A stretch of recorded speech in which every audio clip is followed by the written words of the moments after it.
Good evening. This, the 81st meeting of the 71st term of the Baltimore City Council, is now called to order. When I ask anyone who has cell phones to please turn them off or put them on vibrate. Tonight's invocation will be led by Pastor Darrell Brace of the Mount Pleasant Church. After the invocation, please remain standing for the Pledge of Allegiance. Let us pray. All-wise and eternal God, our Father, I come to you today acknowledging that you are both creator and sustainer of all that is or ever will be. Thank you for this day and all its blessings. Thank you for life and that eternal. Thank you for your gracious forgiveness, your merciful loving long-suffering, and your faithful loving kindness. Occupy and fill these hallowed halls of government with your presence. I ask that you guide and direct the leadership and membership of the City Council. Guide and direct their thoughts, words, actions, and proceedings of this council. Grant the wisdom and courage to lead in humility and integrity. May the actions of this council be tempered with hearts of compassion and care. Grant that each leader and member may sense, honor, and fulfill their responsibility to the council, to our city, to our community, to our country, and indeed to all kindred and peoples, to govern in a manner that best serves the needs and interests of the city of Baltimore and its constituency. This I pray in the name of Jesus the Christ, our Savior, my Savior and Lord. Amen. Amen. I pledge of allegiance to the flag of the United States of America and to the republic for which it stands, one nation, under God, indivisible, with liberty and justice for all. Pastor, thanks again.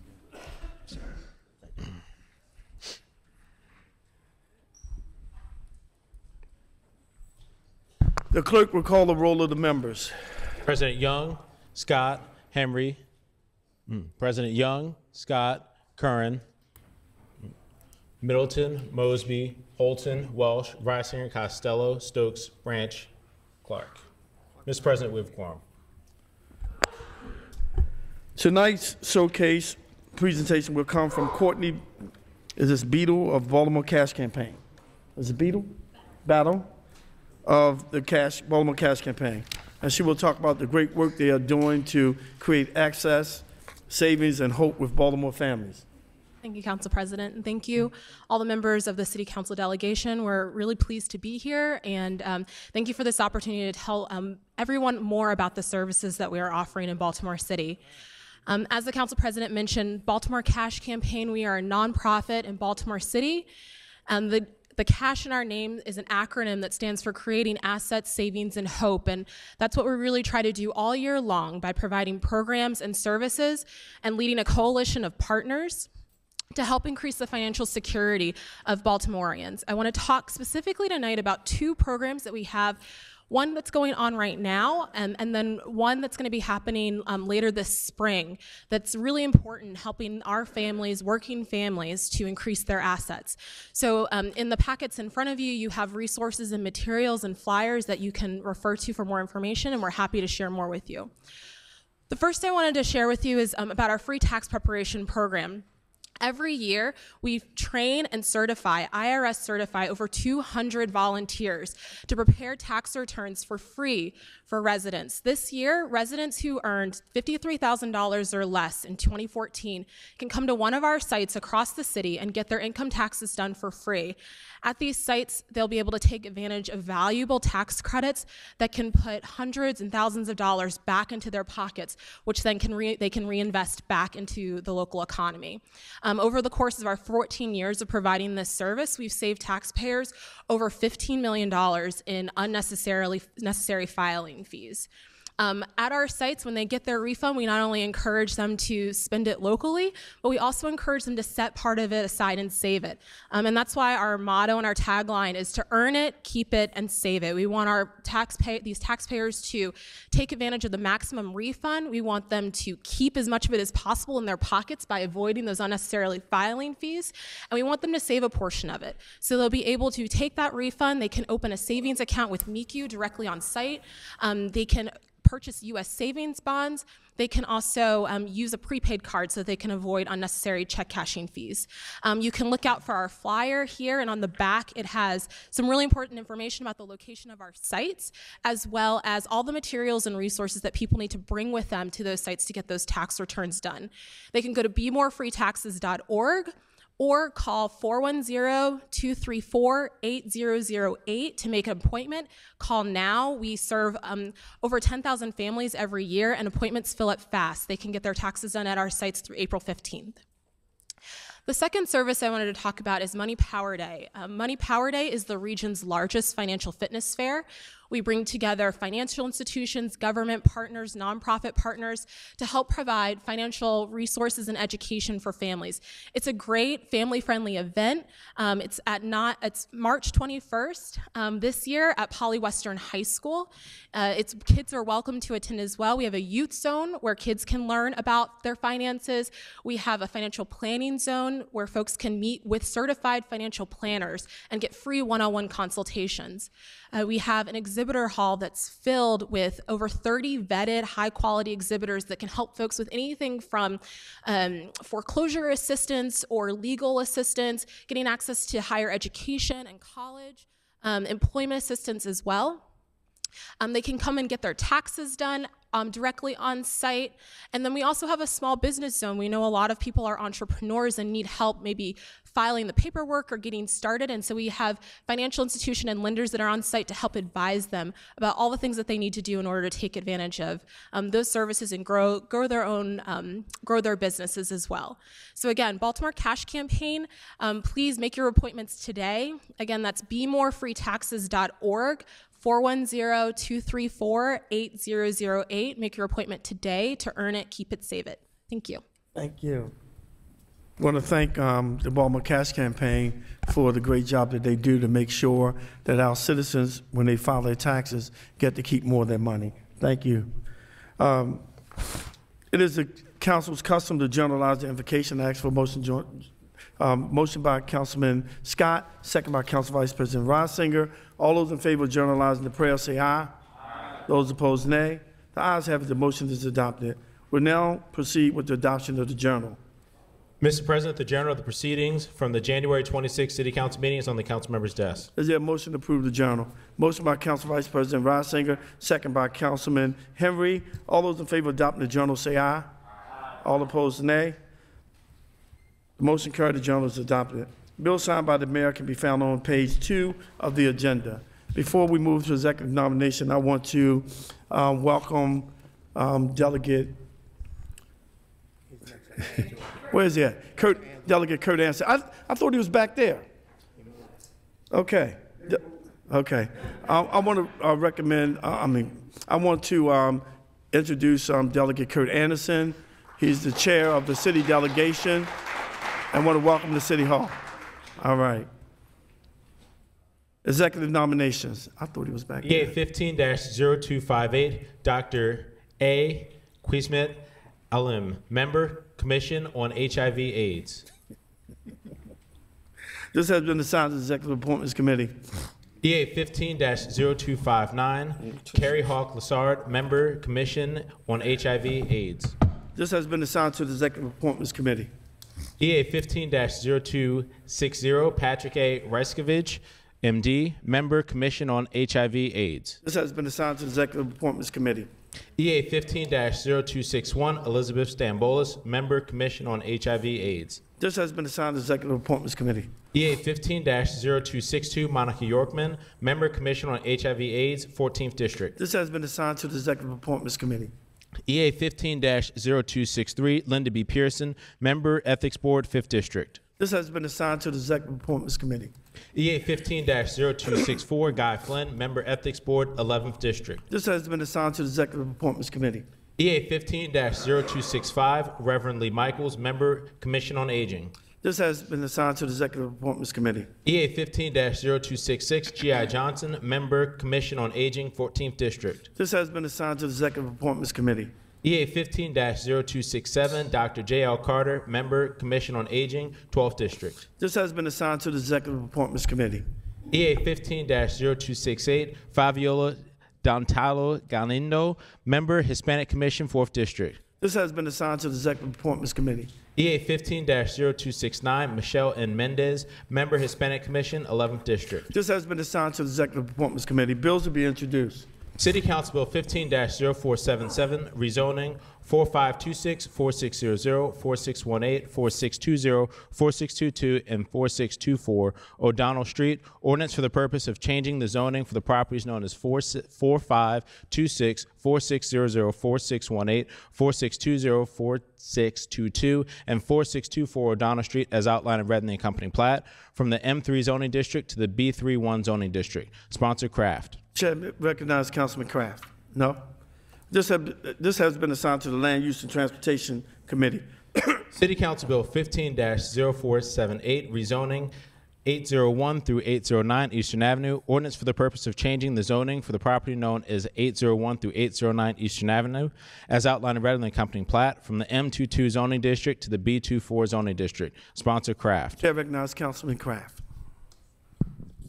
Mr. President, this is the first of what I believe will be a series of bills that are going to be coming in over the next year for the redevelopment of the President Street, Fleet Street corridor. This is the Delanotes building, and this is for a multi-story mixed-use retail residential property. We're working with developers, starting actually right at the Little Italy garage, and going to be working from the Little Italy garage all the way around to the Bagby building. So we're working on a lot of projects there, but this is the first bill. It's supported actively by the Little Italy Property Owners Association, Little Italy Community Organization, and the other folks down in that area. So we look forward to moving forward with the bill and look forward to the other projects as they evolve over the coming months. Thank you, Mr. President. Thank you. Go ahead. City Council Bill 15-0479, Charter Amendment, Board of Estimates, Composition. Mayor and City Council Resolution for the purpose of reconstituting the Board of Estimates to comprise the Mayor, Comptroller, and City Council President, correcting, conforming, and clarifying related provisions, and submitting this amendment to the qualified voters of the city for adoption or rejection. Sponsor Stokes, Kraft, President Young. Chair, please note Councilwoman Helen Houghton as a sponsor, Councilman Pete Welch as a sponsor. Chair recognizes Councilman Stokes. Thank you, Mr. President. And let me thank yourself and Councilman Kraft and the members of the council who just co-sponsored the legislation. It's a straightforward piece of legislation that changes the composition of the Board of Estimates and to 3 elected officials, the mayor, the president of the city council, and the comptroller, and no longer would there be the unelected members serving. It sends this bill to the citizens of the city of Baltimore to decide this decades-old conversation that we've been having about how the citizens are even closer to the decisions of contracts, of the budget, of how much the water bills is, and so on. Again, I appreciate a full conversation on this in a hearing, and then if we could to allow this to go before the citizens who obviously will have the final say in whether we move forward with this or not. Thank you, Councilman. You can find the consent calendar in Section A at the back of the agenda. Is there a motion to approve this consent calendar? Motion by Councilman Stokes, second by Councilman Kraft. All those in favor of approving the consent calendar say aye. Aye. All those opposed, nay. The motion carried and this calendar is approved. Chair recognizes Councilman Mosby. Thank you, Mr. President and colleagues. Today I stand on January the 13th, the city of Baltimore, Tuesday, January the 13th, the city of Baltimore had its first fire casualty, and it took place in my neighborhood, around the corner from my house in Reservoir Hill. And we're here not to talk specifically about the casualty, but to talk about the fact that on that day we didn't have 4 casualties. And the reason we didn't have 4 casualties was for 4 strong and brave men. If I can ask and invoke council privileges to let them on the floor, sir. Is there a motion? Motion by Councilman Scott. All right. Your guest may take the floor.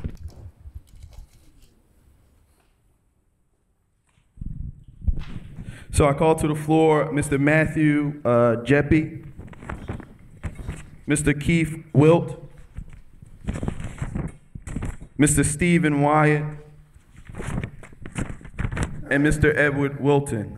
As discussed, it was on that day where a burning row home in Reservoir Hill was on blaze. Folks were screaming, folks were upset, folks were scared. But these men ran into this burning building. They had no idea that folks were in the building, but they wanted to ensure if they were. Then they heard word that there were children who might be in the building. They not only went on the first floor, but they went all the way up to the top floor where they found 2 young men and their father, and they were able to rescue them and bring them out safely. So again, the community is in sorrow as it relates to the loss of a 2-year-old baby. However, the story would have been much more grave if we would lost 4 of our citizens on that day. And if it wasn't for these men, real Americans, real Marylanders, real Baltimoreans, who understand and know that they risk their lives to save others. So from myself, Councilman Nick Mosby, and the rest,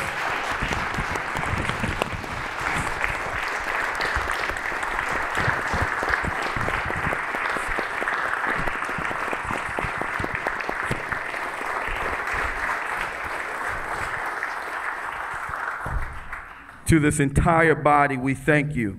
And today, I'm here to present you with a council resolution. It says, the City Council of Baltimore resolution, be it hereby known to all that the City Council of Baltimore offers its sincerest congratulations to, in recognition of your heroic actions, courage, and bravery that saved the lives of fellow Baltimoreans. This entire membership extends best wishes on this memorable occasion and directs this resolution to be presented on this second day of February 2015. President Bernard C. Jack Young, and I myself, Councilman Nick J. Mosby. Thank you so much.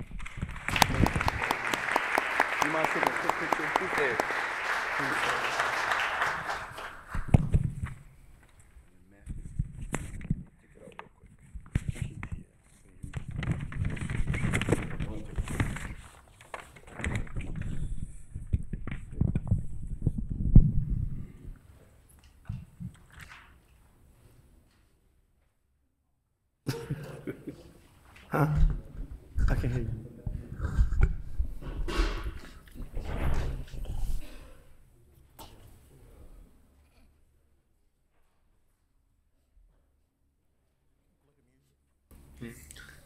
Music button.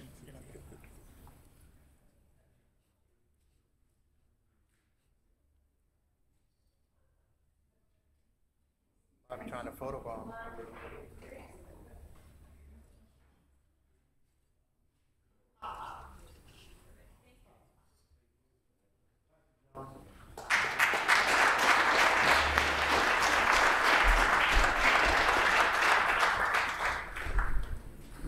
Okay.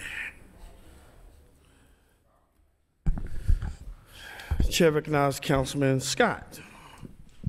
Mr. President, members of the council, as we all know, the 2nd District is second to none in many things, but we all know that it's most representing our athletic prowess, and today I am proud to say that we have been joined by the 9 and under Parkside Warriors, who were undefeated national champions, and I make a motion if I can extend floor privilege to them. All those in favor of extending floor privilege to Councilman Scott, say aye. Aye. All those opposed, nay. Your guest may take the floor.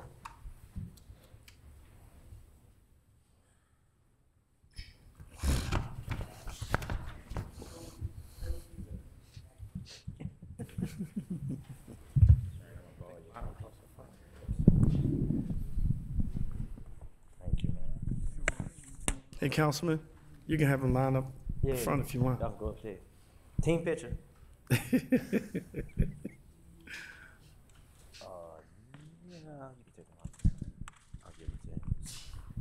So, Mr. President, today we have been joined by head coach, Mr. Dennis Harding, assistant coach, Marvin Everett. Where's Coach Moya? Moya, she's not here. Raise your hand when I call your name so they can know who y'all are. Deron Burston Jr.,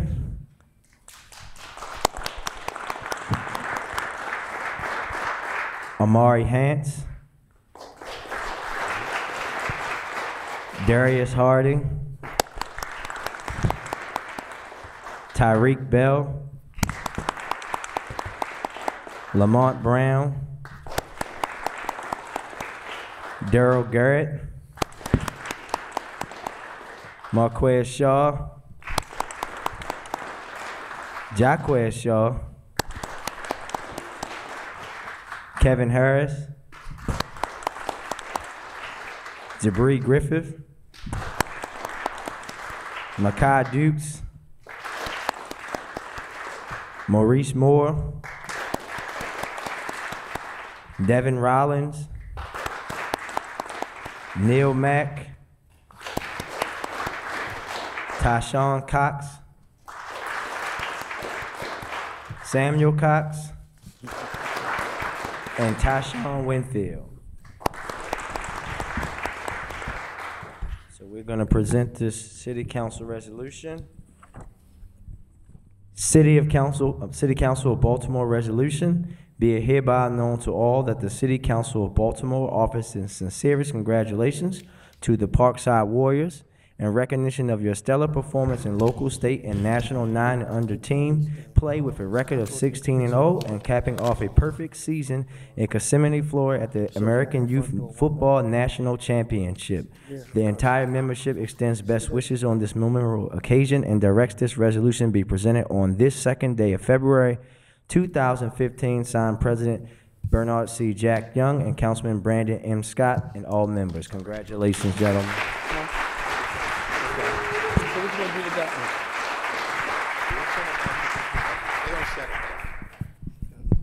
I got this one. What is this one for? Oh, this is no. This is for the garage.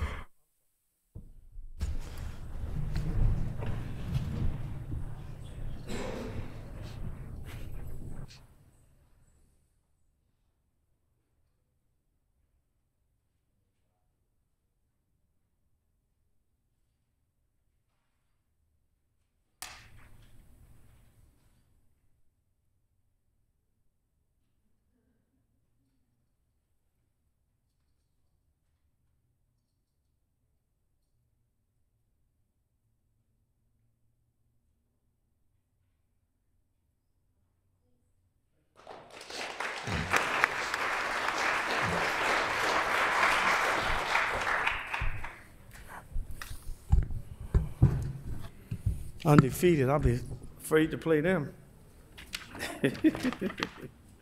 We'll now move to bills on second reader. Land Use and Transportation Committee. City Council Bill 14-0397, Residential Parking Program, Hampden North Area, ordinance for the purpose of establishing a new statutory residential parking permit area for the Hampden North area and adopting a parking management plan for that area. Chair recognizes Council Vice President Ron Singer. Mr. President, this was a very well-attended meeting by the community and also the business community. There's amendments to this bill from the committee. I move the amendments. Second by Councilwoman Clark. All those in favor of approving the amendments, say aye. Aye. Those opposed, please note Councilman Mosby is a no. The motion is approved. The amendments are adopted. Chair recognizes Council Vice President Ron Singer. You want me to Chair vote on my recognizes- amendments first, Mr. President, or? Chair recognizes Councilwoman Okay.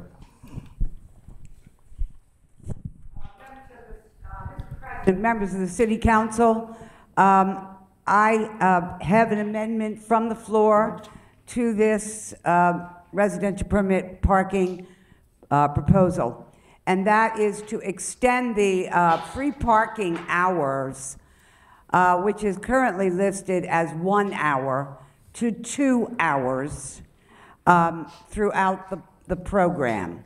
So in other words, anyone who came and parked within the area, which I might add is already half of the blocks are residential permit parking. This bill is an extension of the boundaries and an extension of the hours to cover the evening hours. If I may move the change from 1 hour to 2 hour. Second by Councilman Henry. All those in favor say aye. Aye. All opposed, nay. Can you raise your hands? There's no. 1, 2, 3. All right. And someone passed? Okay, well, the motion carries. Chair recognizes Council Vice President Reisinger. Okay, Mr. President, I move all the amendments. Second by Councilwoman Clark. Oh, you wanted to speak first? Chair recognizes. Let me clear the motion through first, okay? All those in favor say aye. Aye. All opposed, nay. Please note that Councilman Costello is a nay, Councilwoman Holton is a nay, Kraft is a nay. Passed by Scott, you'll know. Okay, now the amendment's passed. Chair recognizes. Mr. President and colleagues and citizens of Baltimore, first and foremost, let me provide a strong disclosure. You know, my colleague, Mary Pat Clark, has fought long, strong, and hard for this particular bill. And in my heart of hearts, I know and believe that she's doing it for the right things, for the right reasons, for her constituents in her district and what she feels is right in her district. We've talked about this, and I had the ability of going to Councilwoman Clark and asking her the original catchment of the RPP included parts of my district. And I asked her to remove them, and she was able to remove them, and she was able to develop a bill that some of her constituents in her district appreciated. But I stand today letting my colleagues know, and I've expressed this to Councilwoman Mary Pat Clark as well as to several of you, that I am voting against it. The RPP zone is not specifically in my area, however, it impacts our area. You know, we get excited about Baltimore as it relates to the growth of our communities, specifically around commercial districts. And Hampden is one of the top neighborhoods in our community. It's been cited on national websites and in national publications as one of the trendiest and hottest neighborhoods in all of America. And with that, you have growing pains, like parking. But unfortunately, the restrictive parking permit zone, what it will do is exacerbate parking issues that's already prevalent in a place like Hampden. It's not a universal fix. What it will do is potentially help a very small amount of the population of folks in Hampden, but further hurt the parking situations to many others in Hampden. With that, I've been urged by my constituents via social media, writing, and phone calls to oppose. I'm not in this seat to represent my opinion or my votes. I'm here to represent the constituents of my district. And with that, I have to vote against it. But again, I say that in saying that I understand and know that Councilwoman Clark is doing it for the best interests of the folks in her district. I just would like to provide that testimony to the council. Chair recognizes Councilwoman Clark. Mr. President, members of the council, I'm sorry I missed my cue to present my support for this legislation. Thank you for the opportunity. This is a residential permit program in the 14th District of Baltimore City and the Hampden community, and it has a long history. I won't go through it all. Once upon a time, there was a shopping center at the north end of Hampden that was mostly a big parking lot. It had a grocery store, it had a Rite Aid, and it had a few little shops and a small movie theater. It was bought by a company called Hakimian, and after they started and stopped and started again in recent years, it is being developed on 11 acres as a development that had everything I just told you was already there, plus 385 apartments, a 7-screen multiplex theater, and a multitude of restaurants. Now, this was all done without subsidy or zoning, and for that I am very grateful.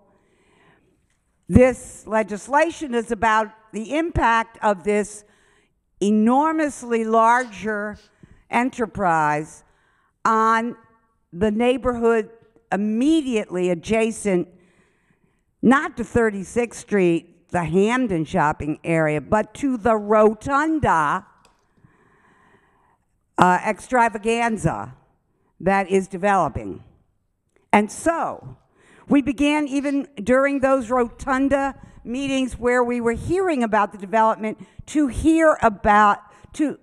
neighbors began to say, wow, we already have permit parking here on Elm Avenue West, 38th Street, Chestnut, but it's only daytime permit parking.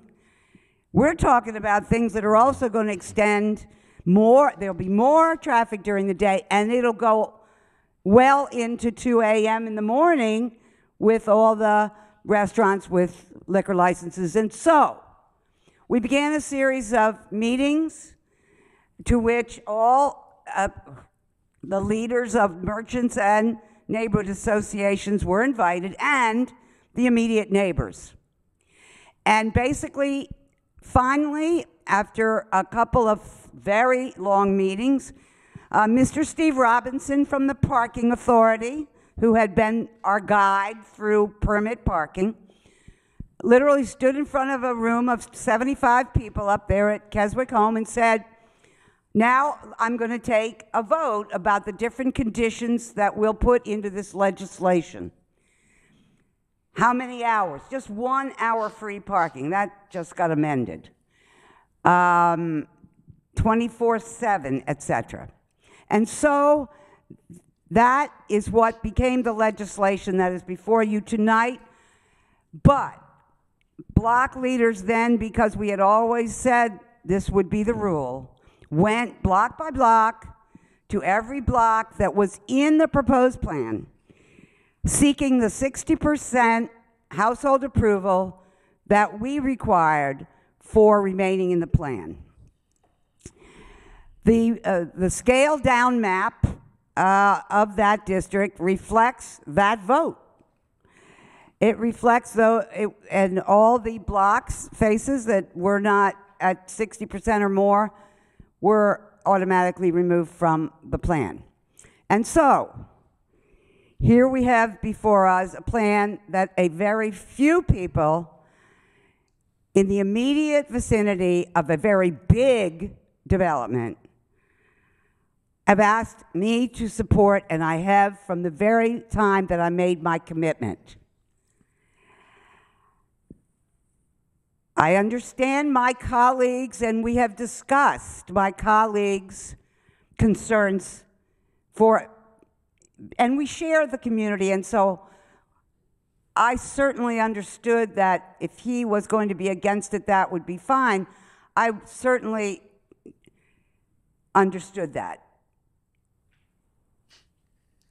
But I hope that others in this council will consider supporting this modest proposal, which is the extension by hours and by,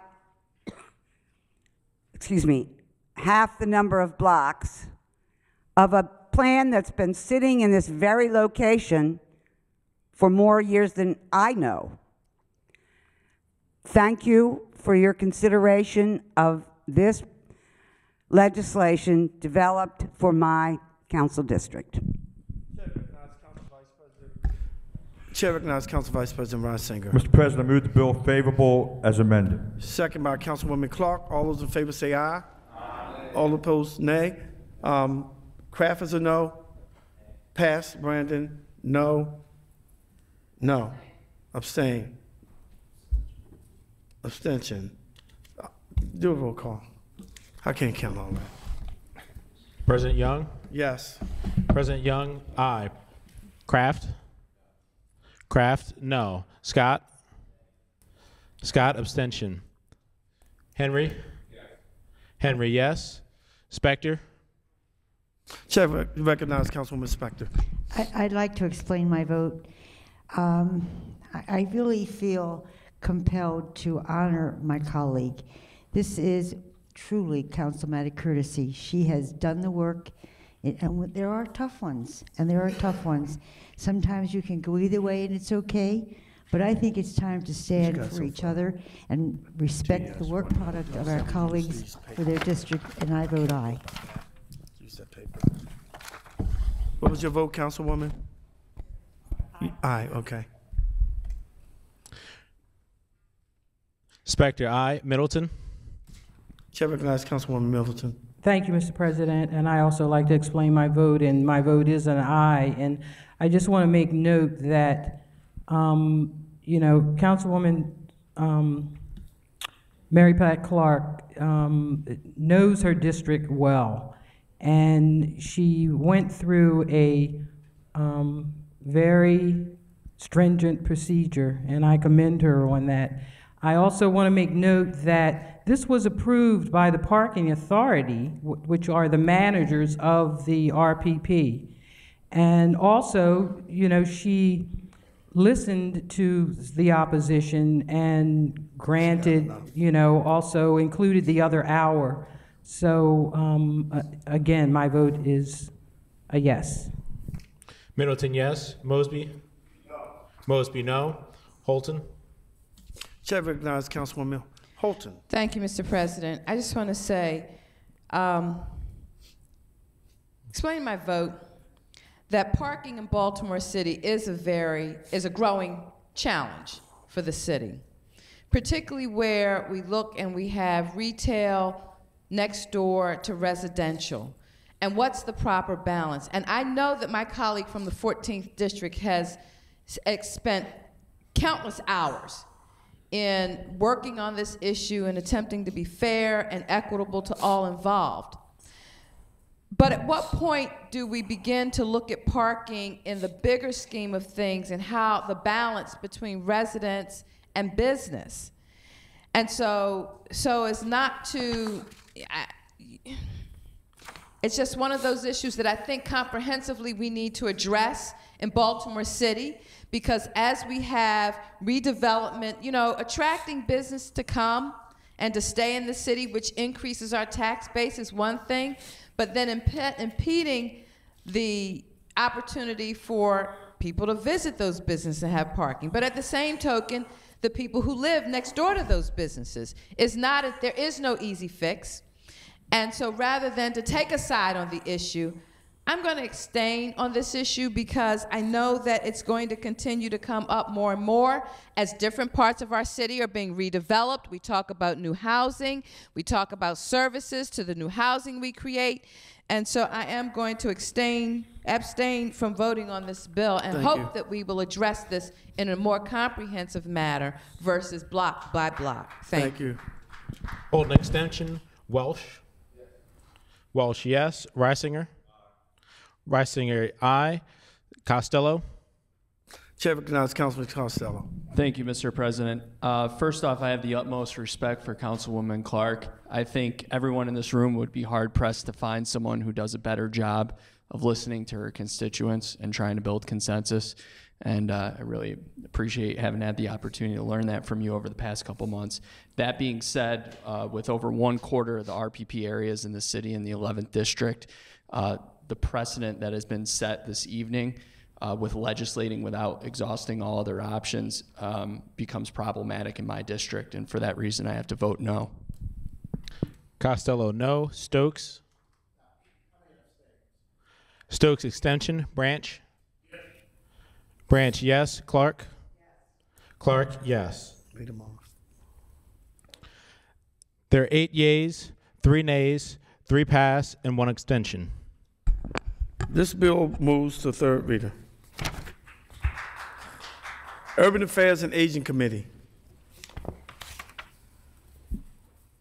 City Council Bill 14-0449, Urban Renewal Cold Spring Neighborhood Development Program Amendment Ordinance for the purpose of amending the Urban Renewal Plan for Cold Spring Neighborhood Development Program to delete an existing land use and add a new land use to the plan, to establish design standards for the new use for the new land use, to remove certain language from a development objective, to delete the acquisition and clearance provisions from the plan, and to delete a certain exhibit from the plan, waiving certain content and procedural requirements, making the provisions of this ordinance severable, providing for the application of this ordinance in conjunction with certain other ordinances, and providing for a special effective date.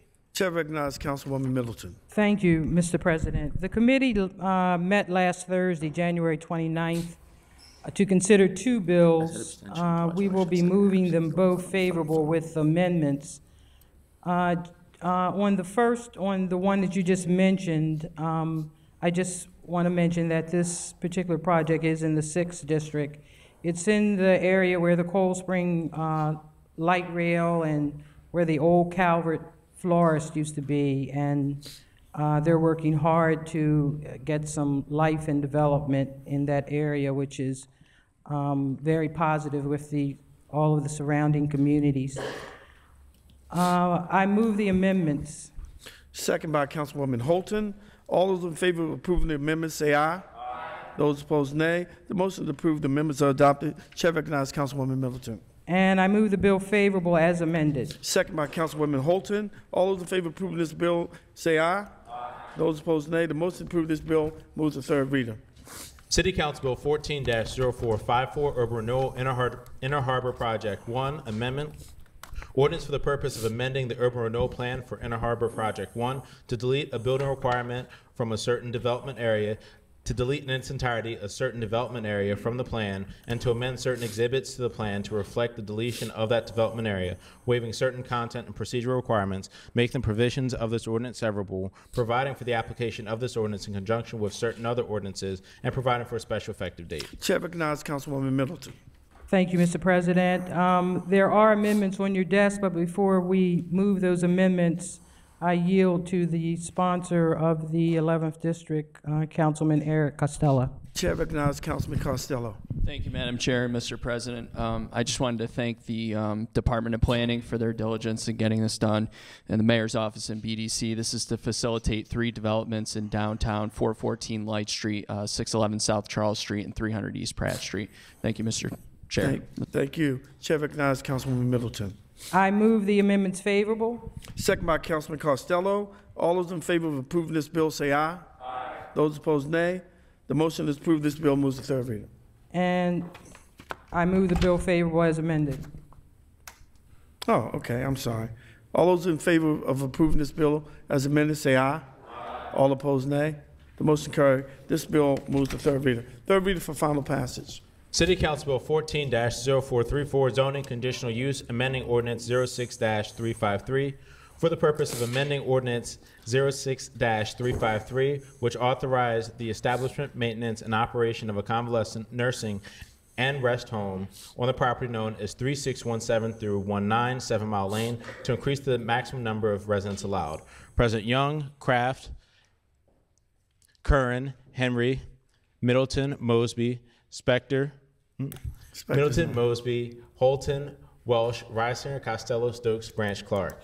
This bill is approved. City Council Bill 14-0465, Community Legacy Project, application, Govins Ecumenical Development Corporation, for the purpose of approving a sustainable communities plan and application and receipt of financing for a community legacy project by the Govins Ecumenical Development Corporation, further described in the community legacy application, either directly by the Department of Housing and Community Development of the State of Maryland or through other departments or agencies of the State of Maryland, and providing for a special effective date. President Young, Kraft, Curran, Henry, Middleton, Mosby,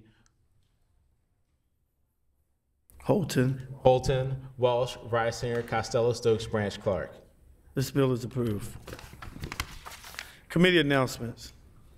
Chair recognizes Councilman Branch. Committee announcements. Thank you, sir. Hey, the Public Safety Committee will hold on Tuesday, February 17th, 2005, 4 p.m. in the I think it's going to be in the Burns Chambers, an oversight hearing on the anatomy of the confiscation of property on Tuesday, February 17, 2015 at 4 p.m. Thank you, sir. Thank you. Committee announcements. Chair recognizes Councilwoman Clark.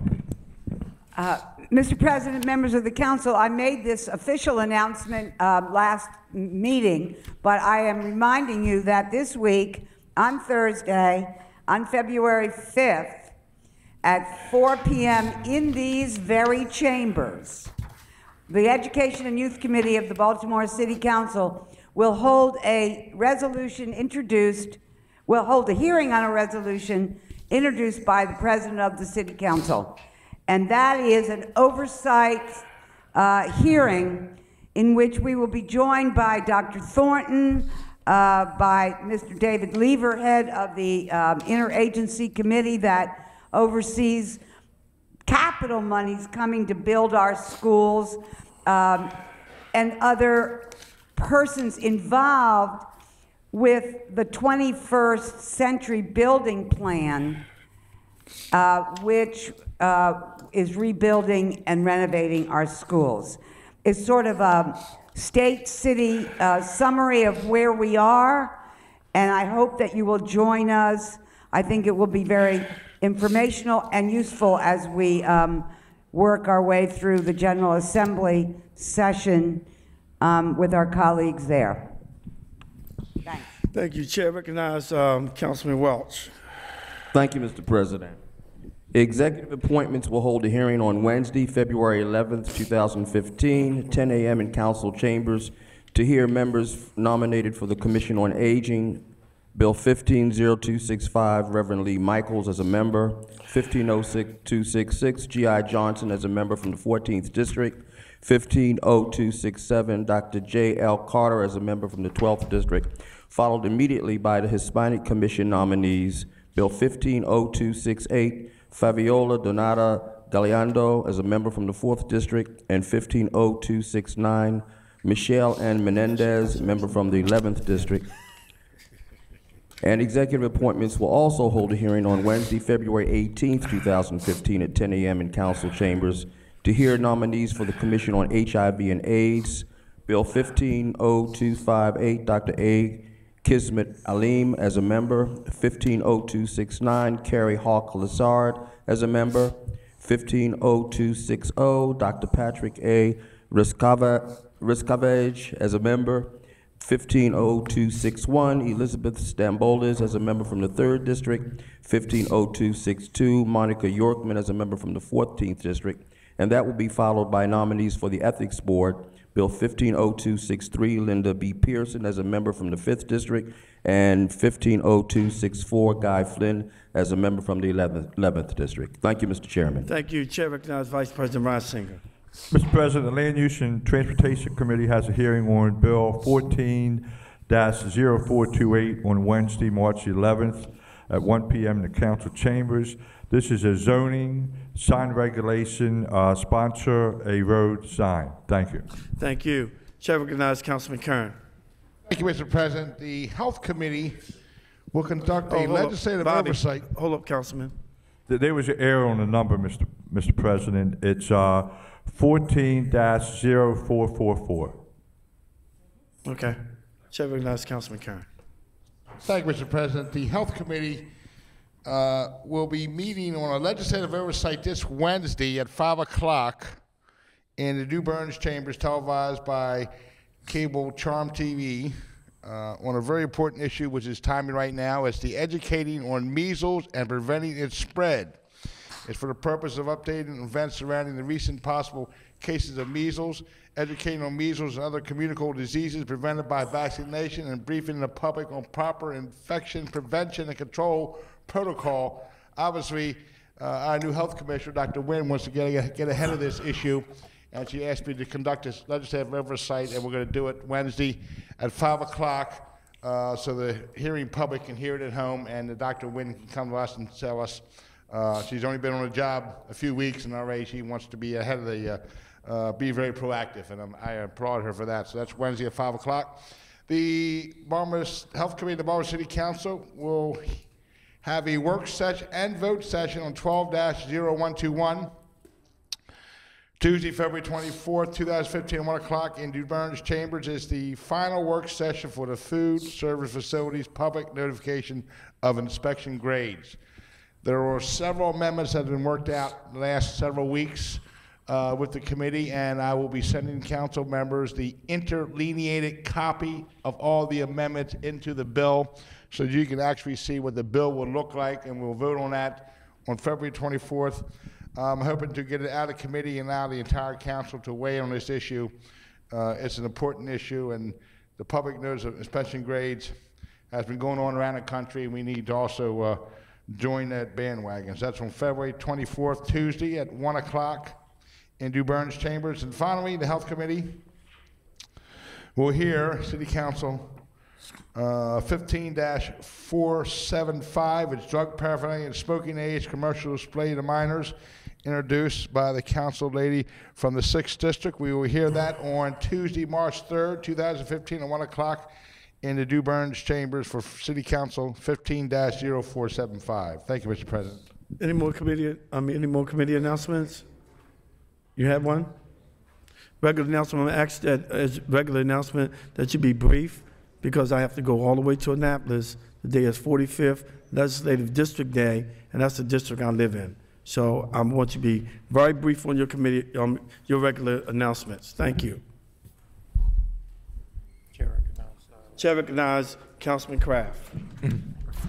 Thank you, Mr. President. Mr. President, I'd like to have a moment of silence. Excuse me for 1 minute, Councilman. I need to go back to City Council Bill 150479. It was already dealt with, but I've failed to assign it to a committee. So this has been assigned to the Judiciary and Legislative Investigation Committee. That's the Child Amendment Board of Estimates. Thank you. Thank you, Mr. President. Mr. President, end of last week, we had the death of Mrs. Barbara Bradshaw, the wife of a longtime city employee, Michael Bradshaw, both of them being community leaders in the Medford neighborhood. This was a sudden death, and it's been a tragedy for all down in the community down there. I would ask that we would keep Barbara in our prayers and her family, and that we have a moment of silence for her. In addition, Mr. President, this Friday morning at 10 a.m. here in the Reeves Room, we will be having a work session on Council Bill 464. We announced this before. This is the Human Trafficking Prevention Bill. We have folks coming in from really all around the state to work with us on this bill. This first work session is 90 minutes. It will begin at 10 o'clock sharply. We will finish at 11:30. It is a Friday morning, this Friday morning, right here in the Reeves Room. We have also reserved the Curran Room in case we have too many people, because we do anticipate a good turnout. So if you come to the Reeves Room and it's not there, just turn to your right and keep going. So thank you very much, Mr. President. Thank you. Chair recognizes Councilwoman Middleton. Thank you, Mr. President. I'd just like to do a recognition and moment of silence for Mrs. Napoleon Dobson. We all remember the Reverend Vernon Dobson, which passed away a couple years ago. He was a civil rights advocate and education advocate, and kind of got the start of the Head Start programs in this city. They were both 52-plus year residents of the Ashburton community. So a moment of silence for Mrs. Napoleon Dobson, wife of Reverend Dobson. Thank you. Chair recognizes Councilwoman Clark. Mr. President, members, I'd like, if I might, to request that we also have a moment of silence tonight for Mary Barbin, B-A-R-B-A-N. She was a tough lady, and Jim's over there, excuse me, my colleague from the first is over there nodding. Anyone of a certain age in politics in Baltimore will know that Mary Barbin, if you were going to run, you walked through her shop, because that's where everybody went to get their lit, to buy their lit. And she not only was a great printer. She was a good advisor, and I might add, gossip. Who's running for what? And a wonderful woman that we all relied on and dearly loved. And she died, I believe she died Friday or Saturday. And her services were on yesterday at 10 in the morning at Saul Levinson. And a moment of silence would be greatly appreciated. Okay. Thank you. Chair recognizes Council Vice President Rod Singer. I want to add to that list Roger Pryor. He's the father of Marva Williams, who works in the mayor's office. Her father passed away as well. Roger Pryor.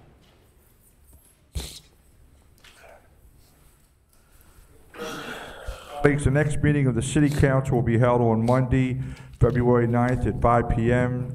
And I ask for a moment of silence for Carl Adair, Dr. Ernest Colvin, Dr. Raymond Gray, Napoleon Dobson, Miss Barbara Bradshaw, and Mary Barbin. And Mr. President, I didn't get the last one that you. Pryor. Pryor? Roger Pryor. Ms. Pryor, thank you.